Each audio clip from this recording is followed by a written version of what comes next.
On December 25, 2024, undersea cables were cut again in the Baltic Sea by a suspected hybrid warfare attack by Russians and their allies. NATO suspects that Russia has taken a strategy of cutting critical undersea infrastructure, CUI, in response to NATO's support of Ukraine in its ongoing war. As a result, NATO initiated the Baltic Sentry operation to prevent further attacks on the underwater infrastructure of its Baltic member states. Hybrid warfare is a relatively updated terminology of an existing political military strategy that expands the military's role in areas typically outside of military responsibilities.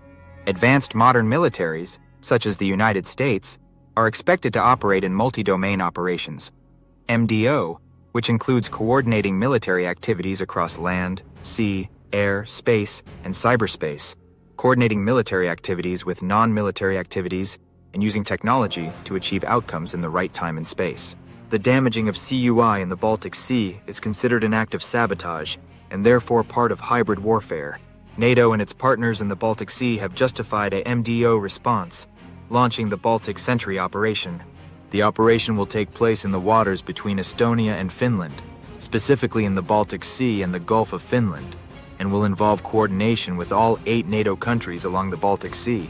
NATO is militarizing its law enforcement function by becoming the first contact and coordinator of suspicious activities that could damage the Central European Union, CUI. This has led to protests from Russia and the Kremlin, who claim that NATO is violating international law by protecting undersea infrastructure. Russia's Deputy Foreign Minister Alexander Grushko also stated that Russia would use its military to protect its interests in the region. Hybrid warfare, a rebranding of Mao Zedong's gray zone tactics, has been used by NATO and the US to address these issues.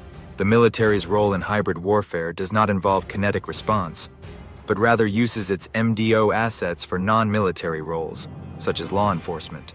This expansion of military training to include law enforcement tactics may dilute the training and effectiveness of the military, potentially leading to international incidents. The challenges of hybrid warfare are immense, and the military needs to operate effectively in an MDO environment. The Western solution should be to seek soft power solutions and increase law enforcement resources to areas like the Coast Guard and customs and border protections, supported by economic measures if needed.